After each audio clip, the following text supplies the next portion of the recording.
नमस्कार, Manisha secret recipe या चॅनलवरती सर्वांचे खूप खूप स्वागत आहे। आज मी घेऊन आली आहे हिवाळा विशेष शेंगड्यांची भाजी। हिवाळा विशेष यासाठी कारण हे जे शेंगड्यांची भाजी बनवलेली आहे ते फक्त हिवाळ्यामध्येच मिळतात, त्यामुळे हिवाळा विशेष शेंगड्यांची भाजी। तर अतिशय चवदार अशी ही शेंगड्यांची भाजी। चला तर बघूया त्याची रेसिपी। तर इथे मी टोमॅटो, कांदा आणि 4-5 लसणाच्या पाकळ्यांचे पेस्ट करून घेणार आहेत। तर शेंगडे घेतलेले आहेत मी इथे। तर खुडून घ्यायचे आहेत तुम्हाला, असे स्वच्छ धुवून आणि खुडून। आणि ही पेस्ट करून घेतलेली टोमॅटो, कांदा आणि लसणाची पेस्ट। आणि हा मसाला आहे जो मी घरी केलेला आहे आणि या भाजीमध्ये सिक्रेट असा हा मसाला वापरणार आहे मी। त्याची रेसिपी मी शेवटी सांगणार आहे। तर व्हिडिओ स्किप न करता व्हिडिओ सोबत कंटिन्यू मध्ये भाजीची रेसिपी बघा।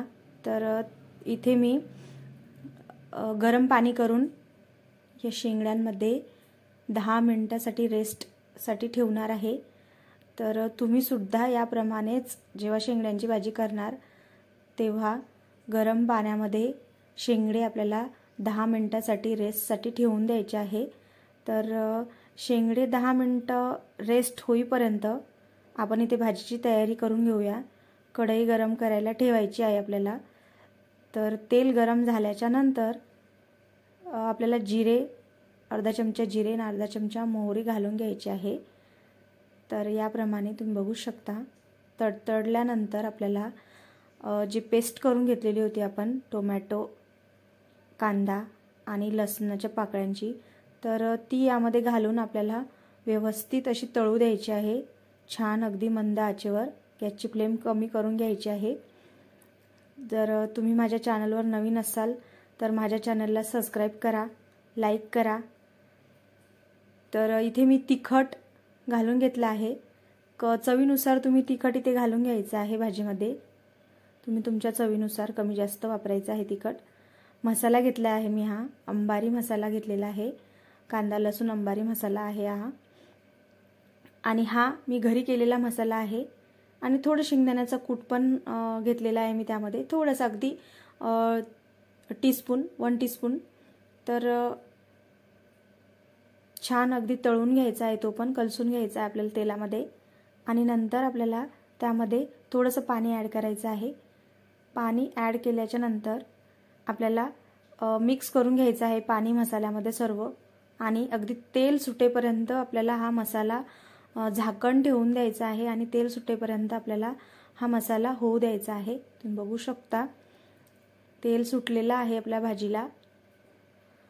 तर छान मसाल्यालाही रंग आलेला आहे। तुम्ही बघू शकता अतिशय चवदार लागते ही भाजी। नक्की ट्राय करा तुम्ही। आणि थोडासा कोथिंबीर घालून घ्यायचा आहे। तुम्ही जर माझ्या रेसिपी बघत असाल तर मी म्हणजे माझ्या मसाल्याच्या भाज्यांमध्ये नेहमी याप्रमाणे कोथिंबीर घालून घेते। तर कोथिंबीर घातल्याच्या नंतर आपण जे शेंगड्यांना गरम पाण्यामध्ये रेस्टसाठी ठेवलेलं होतं ते गरम पाणी काढून आपल्याला शेंगडे घालून घ्यायचे आहे या मसाल्यामध्ये। आणि ते सुद्धा झाकण ठेवून तेल वरती येईपर्यंत परत शिजून घ्यायचे आहे मसाल्यामध्ये। शेंगडे परत शिजून घ्यायचे आपल्याला। तर इथे आपले शेंगडे शिजून झालेले आहेत। तुम्ही बघू शकता छान अगदी कलर आलेला आहे भाजीला आणि बघताच क्षणी खावीशी वाटत आहे। तर चवीनुसार मीठ सुद्धा घालून घ्यायचं आहे आपल्याला। आणि मंद आचेवरच होऊ द्यायची ही भाजी। खूप छान रंग आणि टेस्ट सुद्धा छान येते या भाजीला। तर आपण इथे गरम पाणी घालून घ्यायचं आहे क्वांटिटीनुसार भाजीच्या। अगदी घट्टच ठेवायची ही भाजी, जास्त पातळ नाही करायची। तर गरम पाण्याचाच यूज करायचा, कारण थंड पाणी जर घालणार तर या भाजीवरती तर्री नाही येणार। त्यामुळे गरम पाण्याचाच यूज करायचा भाजीला शिजवण्यासाठी। तर भाजीला उकळी आलेली आहे आणि मी कोथिंबीर घालून घेतलेला आहे वरतून। उकळी आल्याच्या नंतरच आपल्याला कोथिंबीर घालायचं आहे। जेव्हा आपल्याला गॅस बंद करायचा आहे शेवटी तेव्हा कोथिंबीर घालून घ्यायचं आहे। आणि आपली भाजी आता रेडी झालेली आहे सर्व करण्यासाठी। तर नक्की सांगा भाजी कशी झालेली आहे।